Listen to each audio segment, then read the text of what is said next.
1 Reis, capítulo 17, versículo 24. Ah, Deus, toma o seu lugar, Senhor. Toma o seu lugar, Senhor. Aleluia. Glória a Deus. Está na tela, você pode abrir na Bíblia, mas eu quero que você leia esse texto. Preciso que você leia esse texto. A versão NVI atualizada diz assim: então a mulher disse a Elias. Vamos à leitura? 1, 2, 3. Então a mulher disse a Elias: nisto conheço agora que tu és homem de Deus, e que a palavra do Senhor na tua boca é verdade. Vamos repetir isso? 1, 2, 3. Então a mulher disse a Elias: nisto conheço agora que tu és homem de Deus, e que a palavra do Senhor na tua boca é verdade. Você pode tomar o seu lugar. Aleluia. Glória a Deus. Repita mais uma vez, diga assim: vem, Senhor, e toma o seu lugar. Esse versículo 24 é o último versículo do capítulo 17, que ele finaliza de maneira muito forte, que nos faz pensar os porquês dessa declaração. E eu quero que você pense comigo esse texto. Eu quero que você olhe os detalhes desse texto e diga: Deus, que coisa interessante, que colocação é essa? Porque quando você lê o capítulo 17, você lê o começo dessa história, você vai perceber que essa declaração é muito forte. Ela começa dizendo: então, a mulher disse a Elias: nisto conheço agora, eu conheço agora eu conheço, que tu és homem de Deus.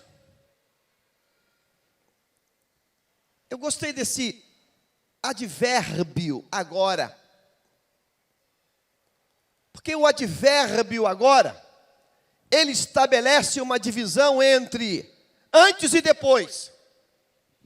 Esse advérbio agora, ela está dizendo a seguinte coisa nas entrelinhas: então, a partir desse momento, então, a partir da conclusão que eu chego, então agora, o meu conceito foi ratificado, consolidado. Agora, o meu entendimento, ele foi estabelecido, agora. Porque o antes do agora, dá-nos a ideia de um espaço cinzento de dúvida. Será? É mesmo? Não sei, não estou certa, não estou segura. Será? Será que é mesmo? Há dúvida. Mas ela diz agora, então agora eu declaro, agora eu confesso, agora eu afirmo, agora eu digo que você é homem de Deus. E isso me fez pensar bastante, e eu quero que nos faça pensar essa relação. Porque esta mulher, que a Bíblia apresenta ela como uma viúva pobre, e a Bíblia apresenta ela como uma viúva pobre, mãe, ou vivendo com um único filho. Essa mulher teve experiência, ela teve contato com esse homem, que agora ela diz: agora sim, agora eu digo que você é um homem de Deus, somente agora.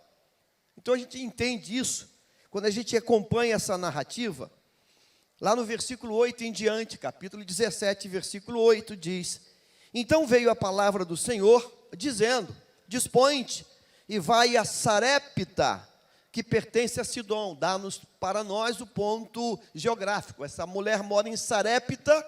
Sarepta é uma região de Sidom, e onde essa mulher vive. O quadro é um quadro de seca, é desespero, está faltando água, não há chuva, há miséria, o campo não produz, não tem alimento, está um tempo de muita prova. O texto diz que ele se levantou e foi a Sarepta. Chegando à porta da cidade, versículo 10, estava ali uma mulher viúva, apanhando lenha. Na porta da cidade, na entrada da cidade, ele a chamou e lhe disse: traze-me, peço-te, uma vasilha de água para eu beber.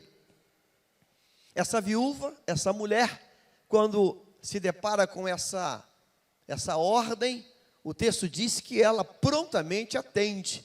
Próximo texto, diz o texto que enquanto ela ia buscar a água, ela vira-se e ela volta para buscar um pouco de água. Esse homem que acaba de chegar aqui é o profeta Elias.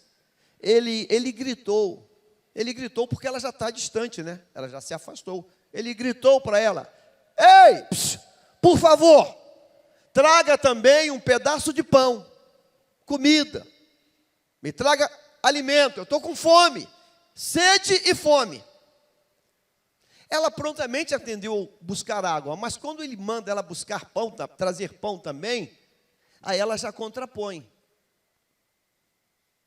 Ela já coloca uma informação que não deu antes, mas ela respondeu: juro pelo nome do Senhor, o teu Deus, que não tenho nenhum pedaço de pão. Então ela identifica ele como um homem de Deus, como alguém que segue ao Senhor. Então ela diz: olha, eu juro pelo nome do Senhor, eu não estou mentindo, eu juro, eu não tenho nenhum pedaço de pão, não tem comida lá em casa, nós não temos nada, estamos passando fome, privação, esse é o nosso estado. Só um punhado de farinha, nós só temos um pouquinho mais de farinha, e só temos um pouquinho de azeite na botija.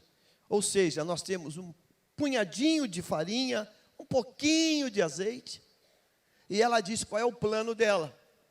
Eu estou colhendo uns 2 gravetos, ela tem tão pouca coisa, que 2 pequenos gravetos servem como combustão para fazer o que ela tem que fazer. Ela tem pouca coisa para cozinhar, então o processo de cozimento vai ser muito pequeno, muito curto. Então só 2 gravetos servem. Eu estou catando 2 gravetos para levar para casa e preparar. O interessante, ela trabalha no singular, uma refeição. Ela tem tão pouca coisa, que o que ela tem é tão pouco, que é uma refeição. Ela singulariza o texto, é uma refeição, para mim e para o meu filho. Ou seja, nós vamos dividir uma refeição, parte para mim, parte para ele.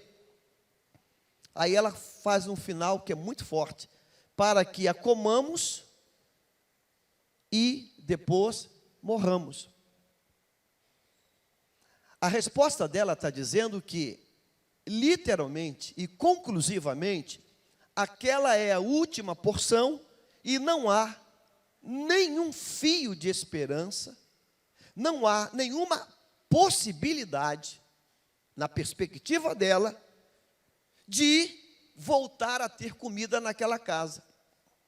Então ela está consciente, ela está ciente que aquela é a última comida, e depois daquela só resta a morte, porque não tem nenhuma outra alternativa possível, ou que se possa imaginar, que vai voltar a ter comida naquela casa.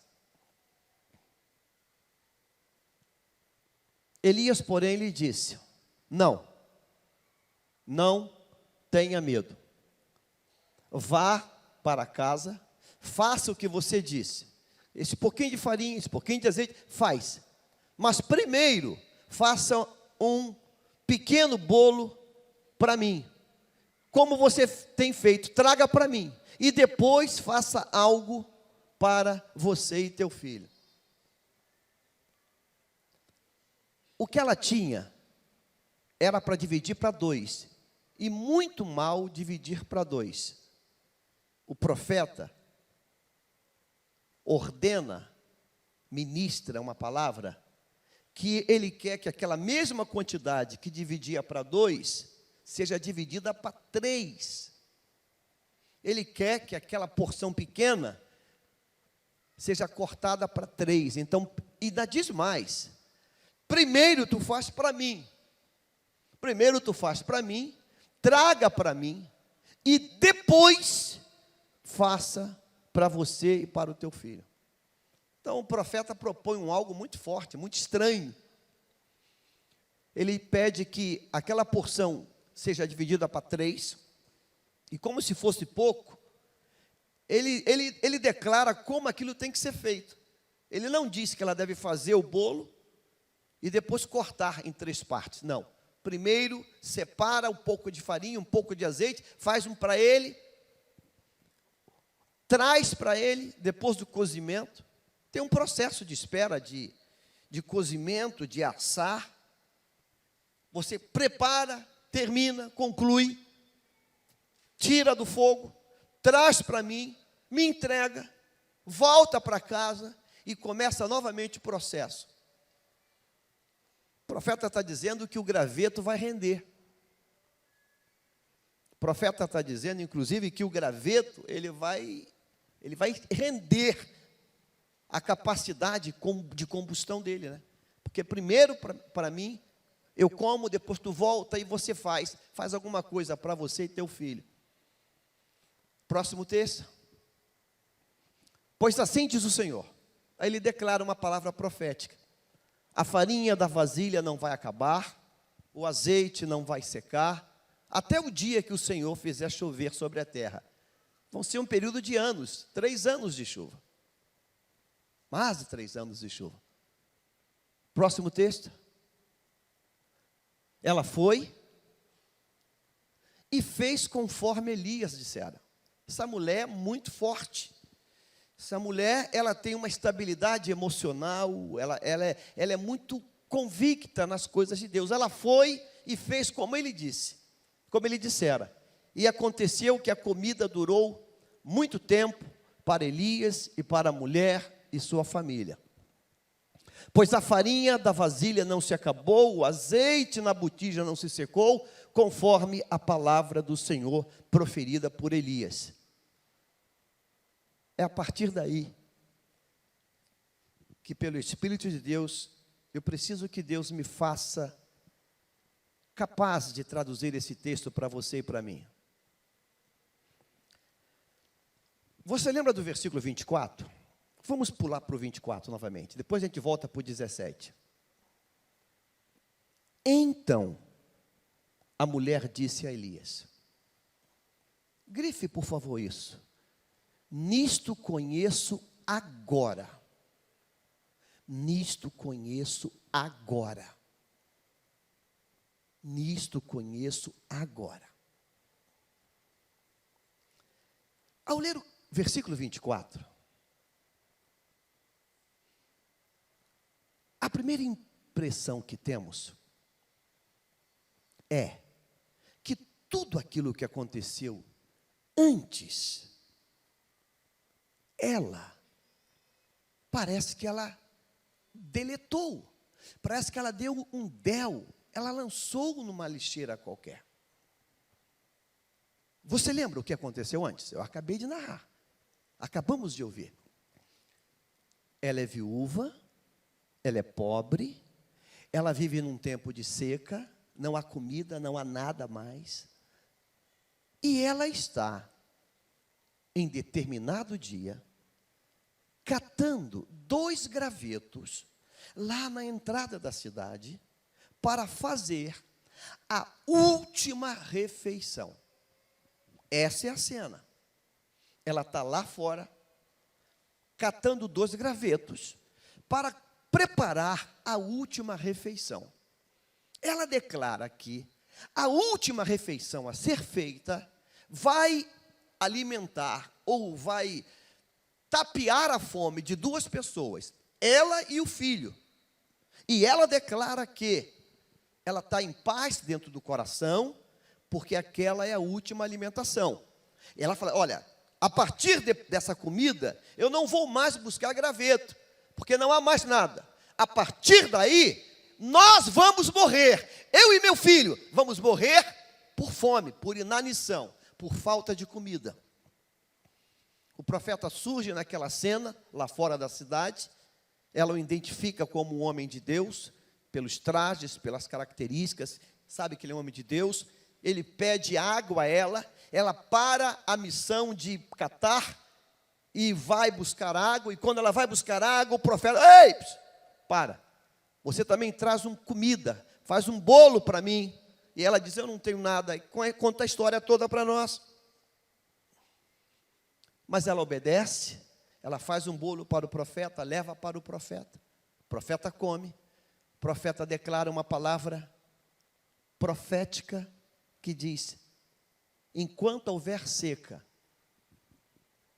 não vai faltar nem pão, nem provisão na tua casa. Você vai viver com a tua família muito bem. Ela crê e aquele milagre acontece. O milagre aconteceu porque o profeta entregou a palavra que Deus o dirigiu para ser entregue. Mas no versículo 24, ela diz, agora eu sei que tu é homem de Deus, e que a palavra do Senhor na tua boca é verdade. Agora.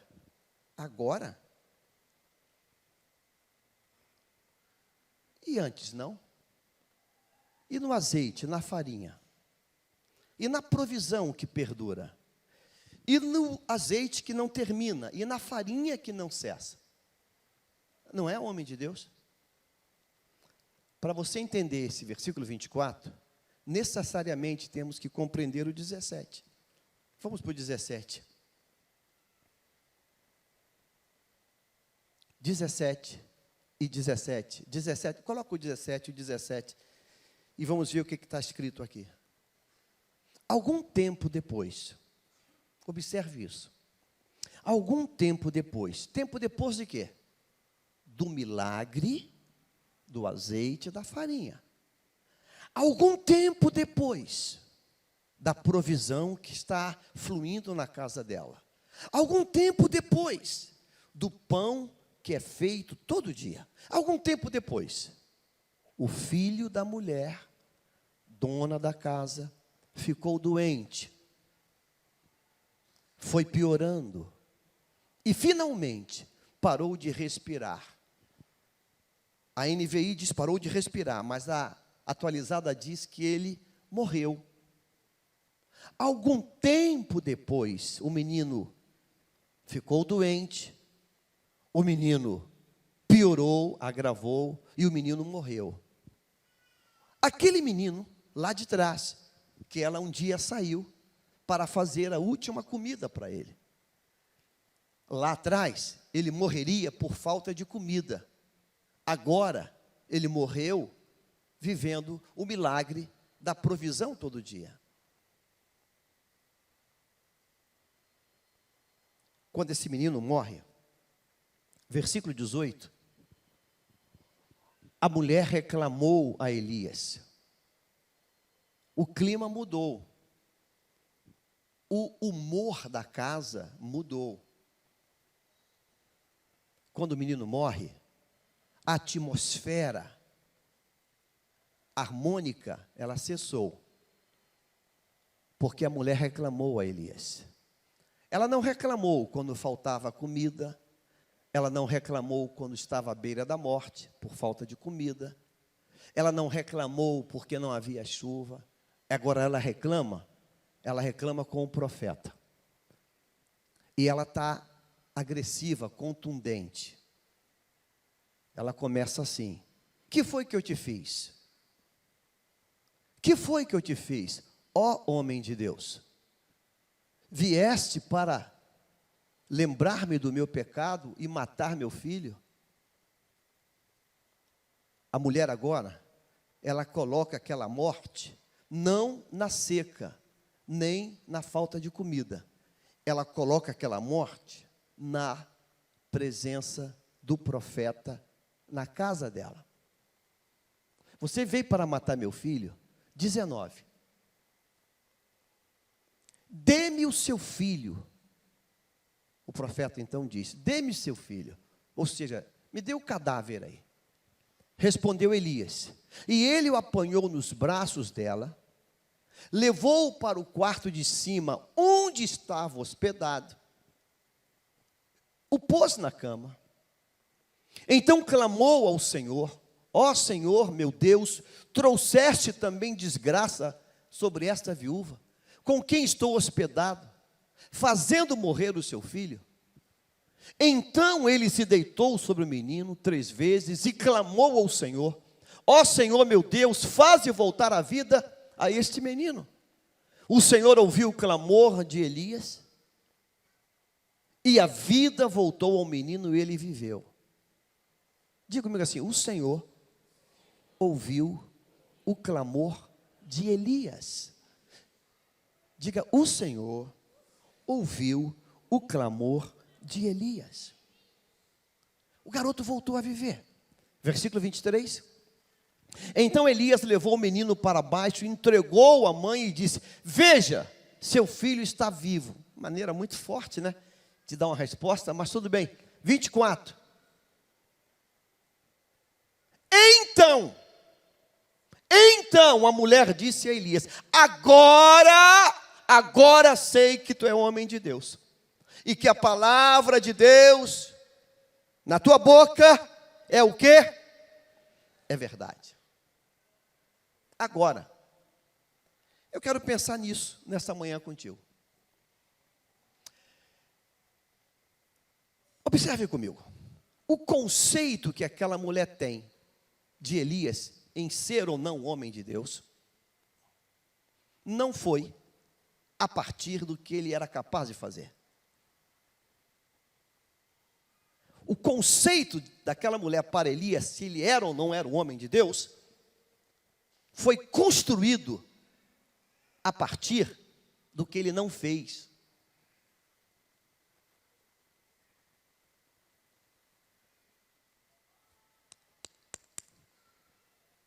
O conceito foi consolidado a partir do que ele não fez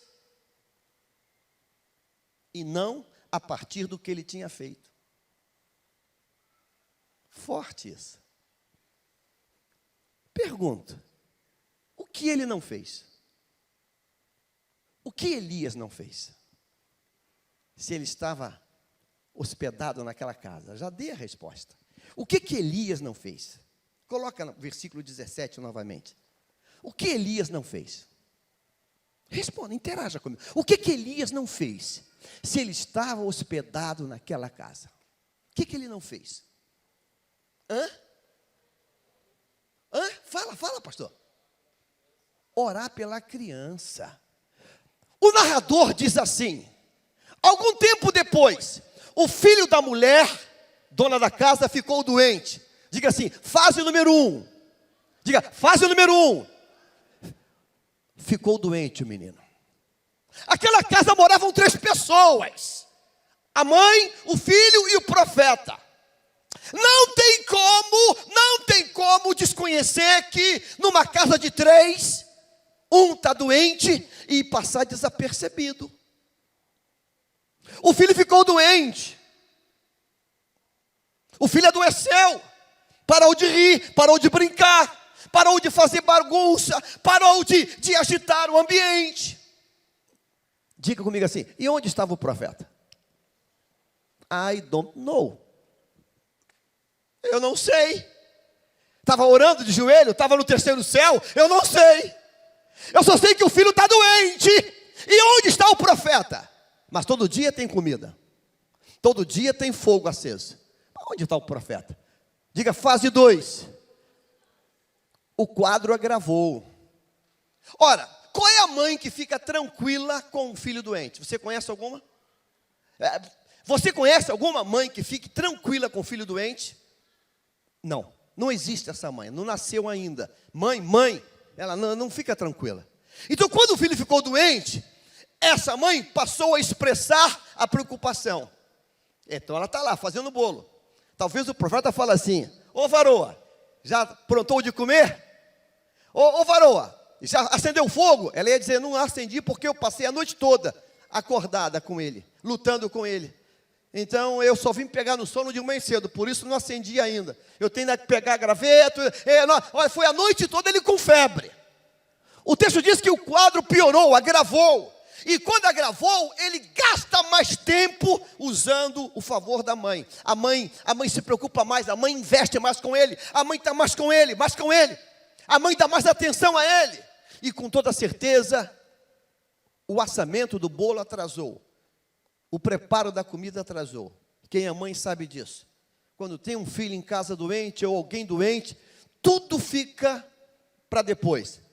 Não se arruma a casa, não se limpa a casa, não se arruma nada, porque toda a atenção é para a criança doente. O quadro piorou, foi piorando, agravou. O bonito na NVI é o tempo verbal, piorando, ou seja, o quadro vai num crescente. Então, toda a atenção da mãe é para o filho que está doente. A piora cresceu.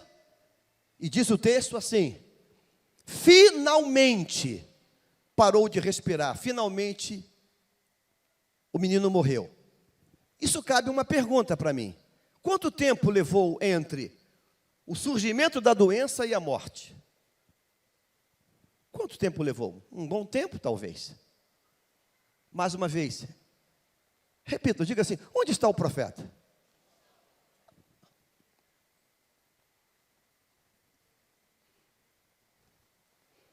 A criança morre. E quando a criança morre, o que a mãe faz? Coloca no colo do profeta aquela morte, que ela não colocou antes, quando faltava comida.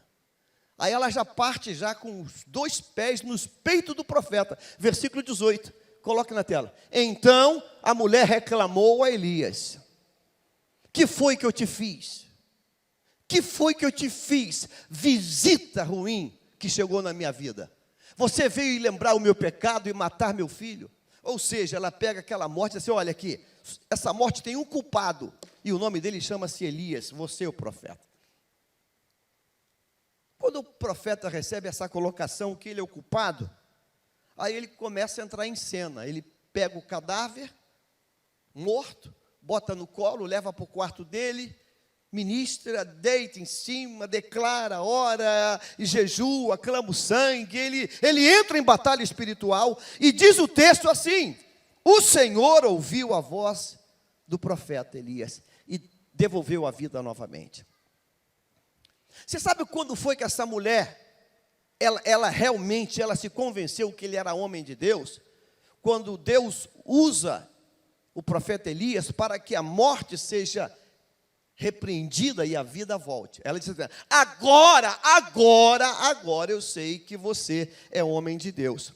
Sabe, irmãos, o conceito que essa mulher fez de homem de Deus não foi em cima do que ele tinha feito antes lá com o azeite e a farinha, mas foi em cima do que ele não fez, de ser presente, de ser um intercessor. Ele não esteve presente no momento que ela mais precisava.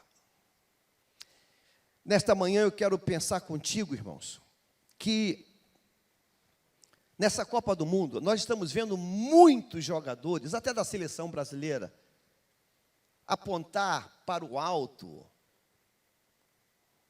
quando faz um gol, e fazer sinal, orar, palavras de ordem, pedir hino quando faz gol.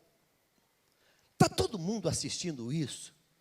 Eu fico pensando que quem está em casa no sofá fica pensando assim: até que ponto essa coisa de atleta de Cristo é verdade mesmo? Porque o mesmo cara que diz, Jesus me abençoou e eu fiz esse gol, é o mesmo cara que depois está sendo fotografado com uma piriguete, que está num pagode. É o mesmo cara que depois está numa boate, é o mesmo cara que está envolvido numa coisa completamente oposta àquilo que ele disse que ele era. No capítulo 23 de Mateus, Jesus fala uma coisa muito séria, nos 3 primeiros versículos.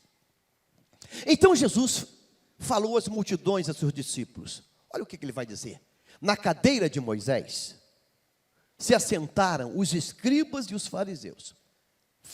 Que figura linda que ele usa. Na cadeira de Moisés, olha a coragem deles, se assentaram. Agora o que ele vai dizer? Fazei e guardai, pois tudo quanto eles vos disserem. Ou seja, essa turma que está ali, eles são fera mesmo. Olha, faça tudo o que eles estão dizendo e ensinando. Porém, não os imiteis nas suas obras. Ou seja, o discurso está dissociado com a prática. O discurso, ele está completamente desconectado da prática de vida. Olha, você faz tudo o que eles estão mandando fazer, mas você não faz nada, não imita nada do que eles estão fazendo, porque dizem e não fazem. É muito fácil para Elias dizer que não vai faltar azeite, não vai faltar farinha, e Deus fazer, e Deus ratificar. Elias, eu estou contigo nessa palavra. Mas quando o filho da mulher adoece, aonde está Elias? Não está na Bíblia. Ele não aparece. Sabe, irmãos, é nessas pequenas ações de vida que nós vamos pregar o verdadeiro evangelho de Jesus. O verdadeiro evangelho de Jesus não é quando eu subo num caminhão e saio pelas cidades gritando marcha para Jesus. O verdadeiro evangelho de Jesus não é quando eu boto uma camiseta dizendo Jesus, ou uso um anel no dedo, ou não sei o quê. O verdadeiro evangelho não é quando eu estou falando, é quando eu estou vivendo no dia a dia. Esse é o evangelho. Esse é o evangelho. O evangelho é quando eu não sou, é quando eu não consigo ser um doutor na lei. Essa turma era doutor, eles tinham doutorado de tanto conhecimento, assentados na cadeira de Moisés, mas na prática viviam exatamente a coisa oposta. Você consegue entender isso hoje, irmão? Então o conceito que ela forma não é o conceito dos milagres. O conceito que ela forma é o conceito como ele vive. Ou seja, ele foi indiferente. Alguém já disse uma vez, você já está bem cansada de ouvir isso, que uma certa irmã trouxe o caminhão de mudança e parou na porta da igreja num culto, no dia de culto. E quando o diácono viu, irmã, que é isso? E correu lá, pastor, a irmã fulana está com um caminhão de mudança aí na porta da igreja. Ela está transtornada. E mandou um homem descarregar a mudança na porta da igreja. E o pastor, quando foi atender a irmã, ela falou assim, não, pastor, não. Meu marido é presbítero da igreja, é do seu ministério. Eu não aguento mais, é o meu limite. Porque aqui ele é o grande presbítero. Mas em casa é o Satanás em pessoa. E eu disse para meus filhos, chega, acabou, nunca mais eu vou viver com Satanás em casa. E nós decidimos fechar a casa, fazer a mudança e vir morar na igreja. Porque nós queremos o nosso marido, presbítero e homem de Deus.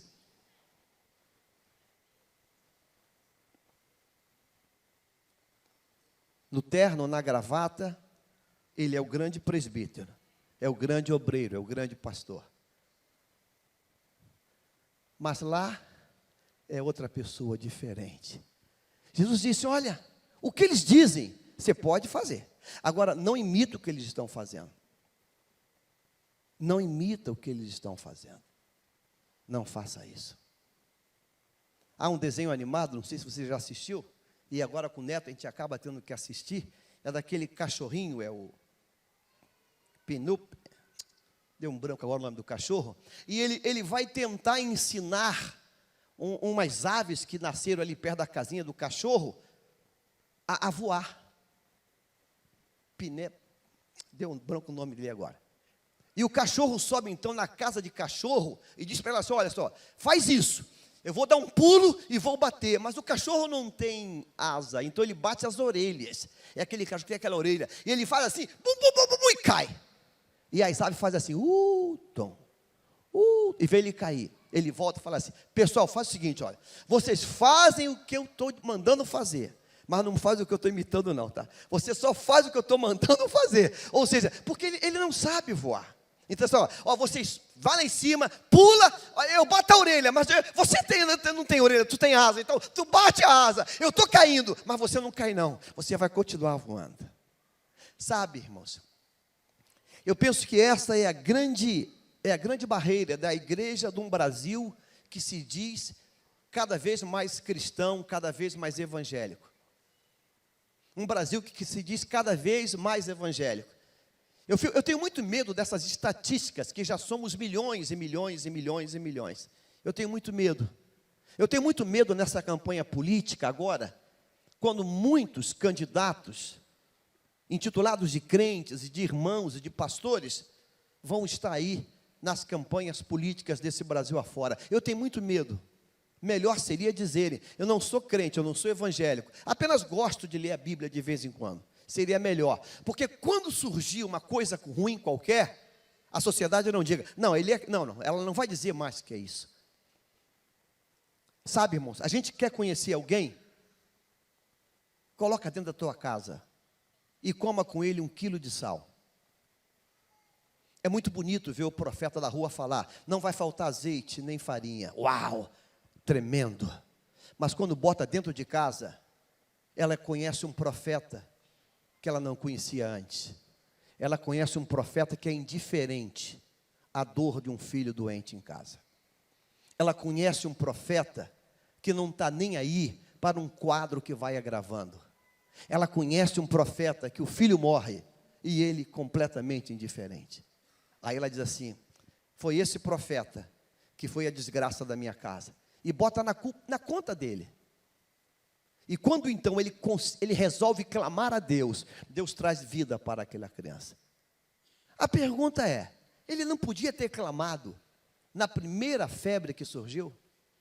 Ele não podia ter clamado no primeiro momento? Cadê o menino? Está doente? Vamos clamar agora.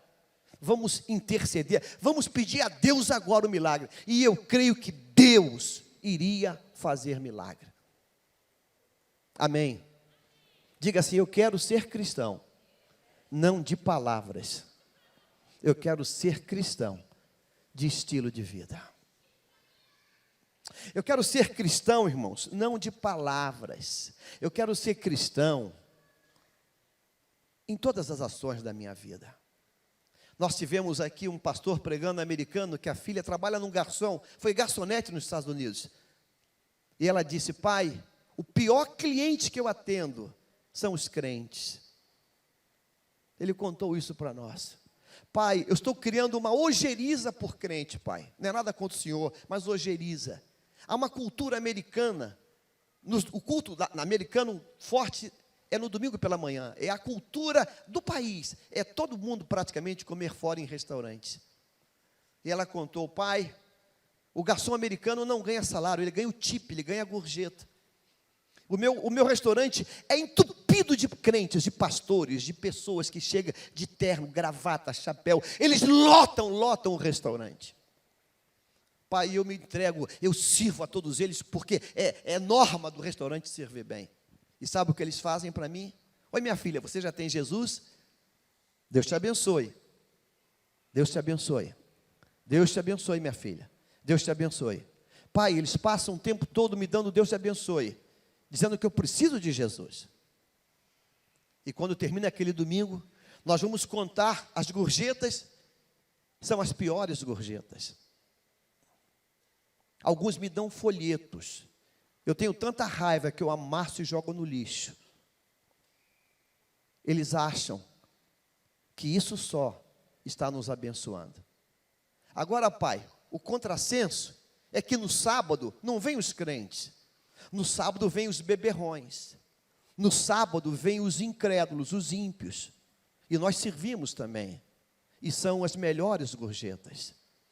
Esse jovem, você atendeu muito bem a nossa mesa, está aqui uma gorjeta bem recheada para você.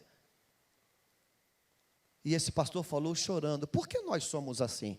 Por que nós não temos uma prática que também glorifique o nome do Senhor, não apenas em dizer que somos crentes? Você consegue entender isso hoje? Amém? Você entende isso hoje? Então eu quero fazer um pedido a você. Cuide bem das pessoas que se relacionam contigo. Cuide bem das pessoas que têm proximidade com você.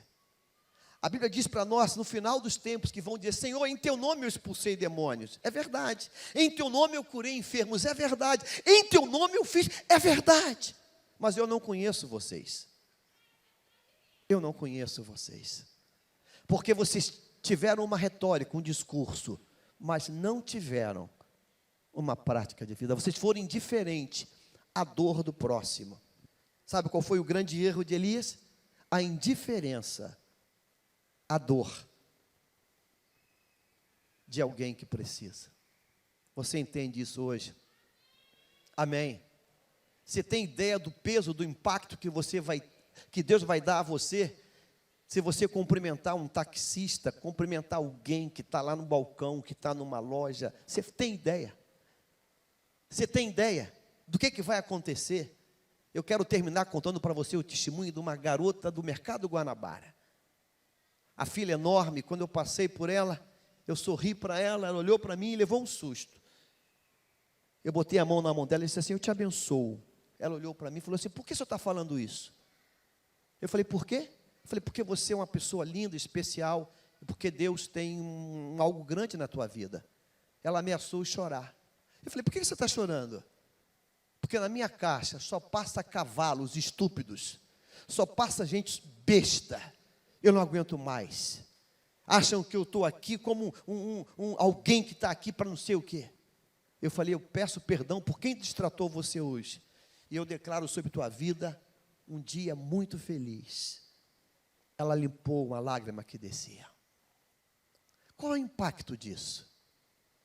Não precisa dar Novo Testamento, não tem que dar folheto, só tem que dar um abraço, um aperto de mão, só tem que dizer uma coisa: eu me interesso por você. Você pode entender isso hoje, nesta manhã, amém? Diga para quem está do teu lado, diga assim: eu me preocupo com as tuas preocupações. Diga isso para quem está do teu lado. Eu me preocupo com as tuas preocupações. Eu não quero ser indiferente às tuas necessidades. Essa mulher vai dizer agora você é homem de Deus, agora é. Porque antes eu tinha dúvida. Antes para mim você era mais discurso que verdade. Mas agora eu estou certa. Porque Deus realmente foi na tua vida. Você pode dizer amém nesta manhã, meu irmão? Diga glória a Deus. Se você puder hoje, paga almoço para alguém. Eu não preciso pagar para mim não, mas se você puder hoje, faz alguma coisa por alguém. Aplauda o Senhor Jesus nessa hora, meu irmão. Aleluia! Quem sabe se você hoje pensar: vou ser bênção para alguém hoje aí. Hoje eu vou ser bênção para alguém hoje aqui. E eu quero que as pessoas digam: agora eu sei que você é homem de Deus. Amém, meu irmão? Amém? Tem mulher de Deus aqui hoje? Amém? Tem homem de Deus aqui hoje? Hoje eu quero convidar alguém para almoçar comigo. Eu vou escolher aleatoriamente. Eu quero que você faça isso também com alguém hoje. Eu fiquei ontem pensando: meu Deus, está dentro de uma casa, alguém está doente, piorando, e a gente está no mistério. Talvez ela ia lá falar com ele, porque língua estranha, meu Deus, muita língua estranha, e alguém morrendo dentro de casa, e ele não sabe disso. Que o Senhor nos guarde disso.